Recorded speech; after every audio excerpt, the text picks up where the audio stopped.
The word content creator is just another in a long line of convenience terms that industries use to describe people who basically do stuff for free and hope that it will pay off later. Hello and welcome back to another water break video where we drink water and ponder about all the things in life. One of the big themes I've seen in 2020 is a huge increase in the number of content creators, and not just content creators, but the word content creator.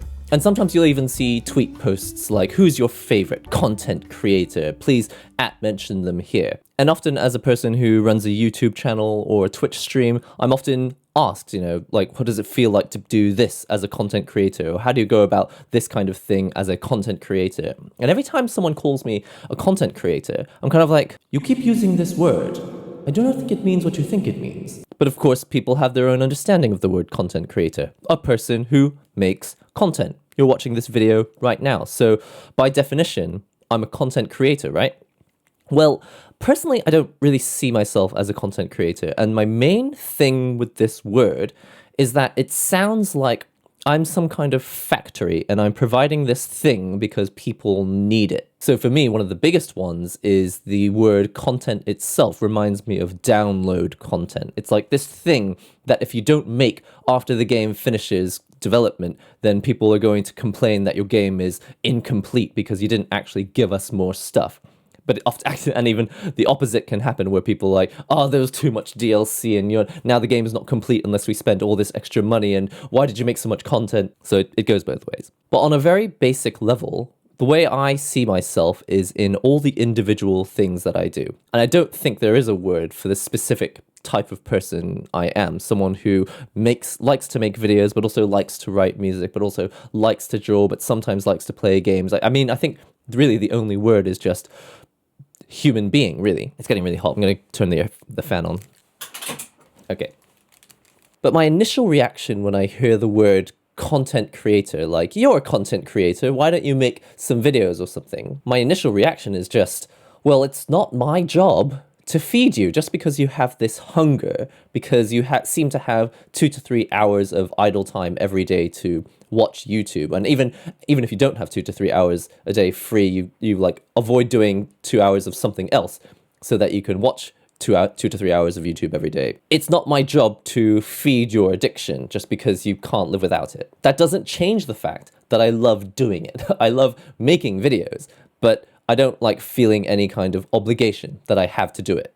And in addition to this connotation to the word that content creators have some kind of obligation to keep churning out this content for people to consume, I think what also rubs me kind of the wrong way about this specific term is that it doesn't specify what the content is. It's like, it doesn't really matter. Your job is just to provide stuff that us consumerists can consume. And I'm not really interested in making content. If someone said, like, why did you become a content creator? It's like, I feel no joy specifically from just feeding people stuff that they want. I get joy from the act of creating a video, being on camera, speaking to people about things that interest me, or playing video games and showing people things and sharing things with people and introducing people to things that maybe they haven't seen before or tried before, or maybe things that they weren't familiar with that take some extra time to look up. Those are the things that I like to do, but are kind of lost in the word content creator. It's just a person who makes stuff. It doesn't tell you very much about why they want to do it or what it is they make specifically. But for the same reason, I don't really call myself a video maker or something. It's not like it's my reason for being. I have to make videos all the time, every day. And actually, one of the main reasons why I stopped doing daily vlogs, and I'm still interested in the idea of making like travel videos,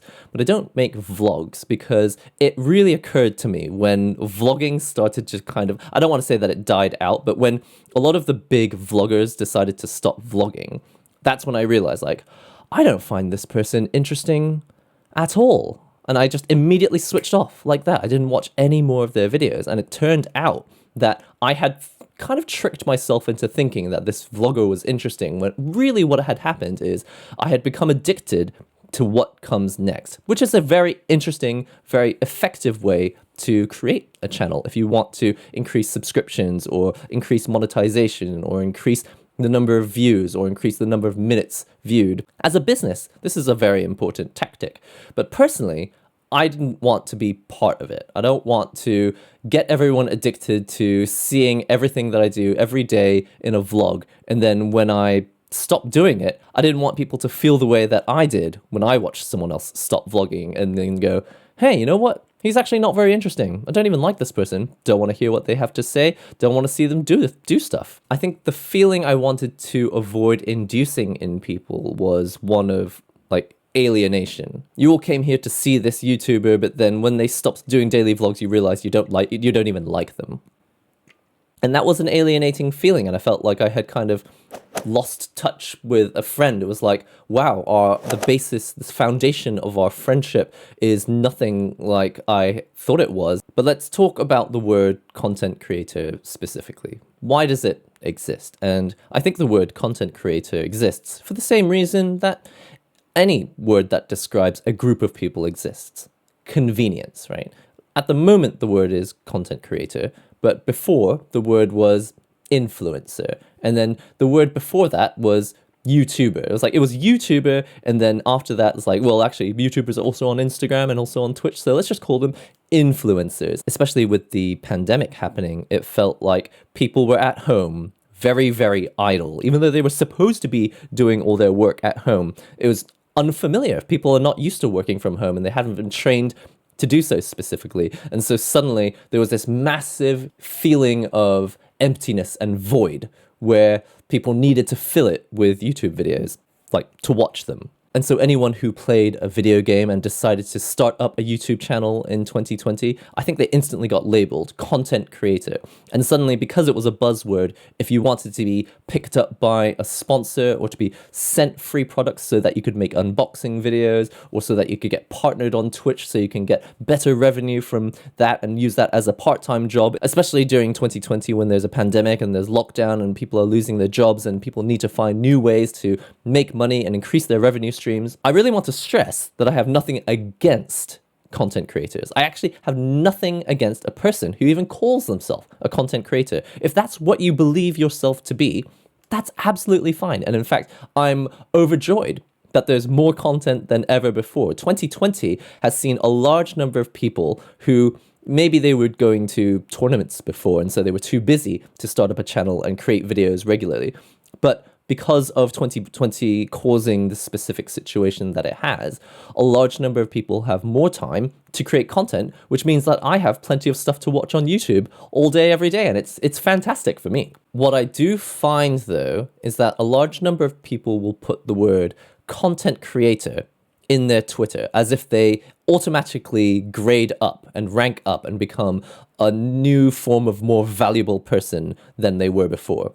It's okay to aspire to be more than you are currently, but it's probably likely to backfire in the long run if you rely on titles that you put in your Twitter that don't accurately describe what you actually are. So let's say you follow maybe 1,000 people on Twitter, but you only really have 15 followers, and you've got a YouTube channel and you've made maybe 4 or 5 videos and they all have maybe like 10 views each. That's totally fine. That's the start of a channel. That is the start of a business. That's the start of your talent, your personality, and your brand. But labeling yourself content creator doesn't make you any more valuable or more attractive as a sponsorship candidate. And I think it can also cause you to lose your way more quickly because you're not specifying to yourself what it is you do specifically. All you know is that your goal is to create content, which is to make stuff that can be consumed. And why do we need it to be consumed? So that we can get the views, so that we can get the likes, so we can get the clout, whatever it is you want. But let's say just for a second that your goal is not to be a content creator. Let's say that your goal is, I want to share this thing with the world. It's quite general, but it's like, that's all you really want to do. Let's say it's tech products, okay? So you've got something like an iPhone. You want to buy this iPhone and you want to share it with the world. One of the ways that you can do that is through making videos. So you make an unboxing video, then you make a review video, and then you make a 6 months later video. And what you're doing is you make videos, because what it is you actually are inside is a person who loves to share your opinions and unique perspectives on technology, which is always changing. But let's say that you don't feel passionate about technology specifically, and that you don't feel any specific need to help people make wise buying decisions. Let's just say you're a content creator. Then you go on YouTube and you're like, oh, I should probably make this video. I think you end up lost more quickly because you end up every day thinking, okay, I need to like make a video about something. Is there a new phone coming out? Okay, I'll make a video about that. And then afterwards, probably we'll do a review on it, and then the next day we should probably post some links to the YouTube video, and then we should probably tweet a few pictures about something that's related to iPhones, and we should probably retweet some pictures from the account that's related to Apple, or that dude who's very popular on Apple, or maybe I should retweet this video or share via. You can sometimes like right click on the video and it will share the video for them, or a lot of people just do this, they just record the video without permission, and then they just repost the video themselves, and then they add like 6 days later, or usually it's like 8 hours later, they'll go, oh, by the way, this is where the original video came from. Thanks so-and-so for letting me know. It's like they know full well where it came from. What I find is that there's nothing wrong with wanting to be a content creator because you're like aspiring to be like a lot of people that you've seen around who make videos, who make very popular tweets, who put polls up on Twitter literally every 50 minutes or so they can get like 100 or 800 or 10,000 votes on something. What I want to say is that you're less likely to get lost and not know what it is you're doing or why you're doing it if you understand what it is you're actually passionate about doing and kind of why you're doing it. And maybe not. Maybe it doesn't affect you at all. Maybe you call yourself a content creator and you're absolutely fine with that label, and all you really want to do is just create stuff that gets watched and gets liked, and as long as it gets the views and the likes and all that, then you're satisfied. But I feel like the less I understand why I'm doing something, the more likely I am to not want to do it anymore or to lose motivation to continue doing it. I feel like if I defined myself specifically as a content creator, then the job is just to make consumable stuff. And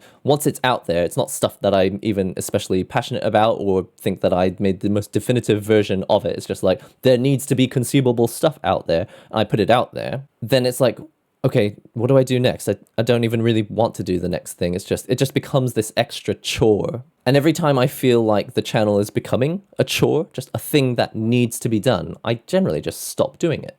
So if you're interested in the opinion of someone who's been doing it for a long time like I have, and I don't think I'm especially successful at it. In fact, pretty much all the advice I would give about making YouTube videos hasn't got much bearing on how I run my personal channel. And that's because if you want to get the views, if you want to get the money, if you want to get the subscriptions and you want to get the clout, you want to get the following and you want to build your brand hugely, you need to do a lot of things like make videos that you don't feel especially passionate about. You need to make lots of them. You need to make them very, very regularly. You need to interact a lot with them after the video has been posted. You need to tweet about them. You need to talk about them. You need to connect with other people a lot on Twitter who would be able to spread the influence of your videos. There's so much stuff that would be wise to do if you want to build up your brand successfully. And for me, I just find that once that becomes the endeavor to be a content creator, I just completely lose interest in doing it. And I would much rather do it the way that I currently do it, which is we sit down with a glass of water, we think calmly and carefully about the things that we're talking about, and then we discuss them in the comments or we discuss them on Discord later, and generally only make them when we feel passionate about doing it. So this video specifically, I just had been thinking about it for a few days. But like the worst feeling for me is when I get to a certain point of the week where it's like, oh, I should really make a video. What am I going to talk about? Well, I guess we could talk about this thing. I'm not really interested in it, but a lot of people seem to be talking about it. So let's talk about that thing. That's fine. And actually, that's really important if you want to be a successful channel. Covering all the trending topics and making sure you talk about things when they're trending, not just waiting till you feel like making a video. Like, that's actually a more successful way of running a channel. But for me, the point of this channel is it's like it's my hobby. This is my place where I get to do the things that I like and enjoy. And I'm not interested in being a content factory. I'm interested in sharing stuff and making videos and speaking, appearing in video form, editing it so that it's exactly what it is I wanted to say. That's something that I've come to discover that I really enjoy doing. I've never at any point thought, I just love making anything. As long as I'm making anything and it comes out and it gets some likes, oh man, I really get a kick out of that. I think one of the best examples is I jumped on the Sailor Moon meme. There was a meme called Redraw Sailor Moon. It's actually a meme from like last year, but someone reignited it again this year. And I think my version of the Sailor Moon meme, how many retweets did it get? Okay, at the time, I don't know what the largest number of likes was, but it got 105,000 likes and 34,000 retweets, which I feel like is quite a big number, right? And you would think that by going viral with a tweet, I'd be like, yeah, I'm on top of the world. I'm all that. Yay. But honestly, I watched the numbers go up on that tweet and I was just like, whoopee, so what? It's like just meant absolutely nothing to me because I didn't do it for likes or retweets. And when it did get loads of likes and retweets, I was like, well, that's nice. But I just did it because I wanted to be funny and just have Sailor Moon drawing herself on a Wacom tablet because I really like Wacom tablets, drawing tablets in general. And I think I've had enough experiences where a video of mine has had over 1 million views or over 2 million views, or like, for example, the Sailor Moon tweet gets some number of thousands of views, and it doesn't do anything for me. But when I make a video that I'm really passionate about, and it has a number of comments that are really well thought out and kind of expand upon the topics that I had been suggesting in the video, and they go into completely even more depth in other ways that I hadn't expected before, like it generates a discussion, I'm like, that's what addicts me to make me want to do it again. So there's two things really to conclude this video with. The first thing is I have no problem with people who consider themselves content creators. They're quite happy to and feel motivated to do something in a very general way. As long as they're making stuff and it doesn't even really matter what, then they're happy and they're succeeding. For me, that's not how this works. This channel is my hobby zone. It's where I get to do the things that I like, share the things that I want other people to know about, and to discuss things that maybe in other aspects of my life, like at work or with friends, like topics that I'm not able to really discuss because they're just too in-depth. They're too much about fighting games, or too much about Japan, or they're too much about content creation, whatever it is. It's an outlet where I can find other like-minded people. And so I recognize that I'm doing it for like very different reasons. And the second thing is that it's a term that is used for convenience. Like, people didn't understand what a person was who wore black clothing and was in a bad mood all the time. And so we called that person a goth. But then every person we saw wearing black who was often in a bad mood, we also labeled them goths. And so people who weren't even goths were labeled goths. And eventually large groups of people are being bullied for something that has nothing to do with their character at all. They just happen to associate quite well and become friends with the other people who were wearing a lot of black and listening to a certain kind of music. Honestly, myself, I wore some black and had some chains on my jeans, and I considered myself a bit of a goth at the time when I was in high school. But the thing I learned from it was that no one that I spoke to who, was called a goth by other people, I don't think any of them ever used the word goth to describe each other. The only time I ever heard the word was when someone who wasn't in our group was referring to people that we were hanging out with. And so these convenience terms come out just because people don't want to recognize the idea that people are individuals and that every person is complex. It's too much to deal with. I can't deal with the fact that Jack over there is good at sports, but he's also a bit of a jerk. And that guy over there, he's a bit of a jerk, but he doesn't play sports. And that person over there, he plays sports, but he's also a musician. And he's friends with the people who are jerks, but not friends with the people who like to play music. Like, people are complicated and we can't deal with it. And so we just go, those guys are jocks, those guys are goths, and those people are brains, and it makes our life easier because we can generalize. And that's another reason why I don't use probably any of the acronyms or terms that everyone else uses on Twitter. It's not because I have anything against communities or anything. It's just that often when people use words to describe like an entire community, it does more of a disservice to the community. It generalizes too much when actually it's a lot of the time a group of people that can't really be generalized. I think a big part of what this comes down to is that I just don't like labels. For instance, there's a member of the family who is the breadwinner. That's not their task in life. This person has feelings. This person has aspirations. This person has hobbies. Like, you're more than a breadwinner. You're a person who has music tastes, who likes to go to the movies, who likes to hang out with their friends. And in addition, they're very proud of the job that they do and that they make enough money to support their family. People are complex. Gamers are complex. People who make YouTube videos are complex.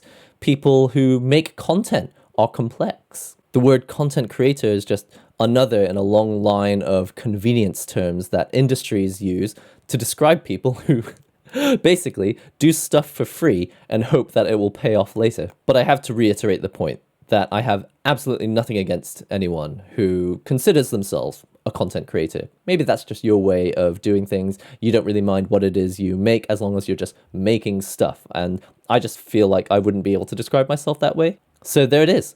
I'm not a content creator. I don't even know if I like to use the word YouTuber. I don't even really call myself a YouTuber.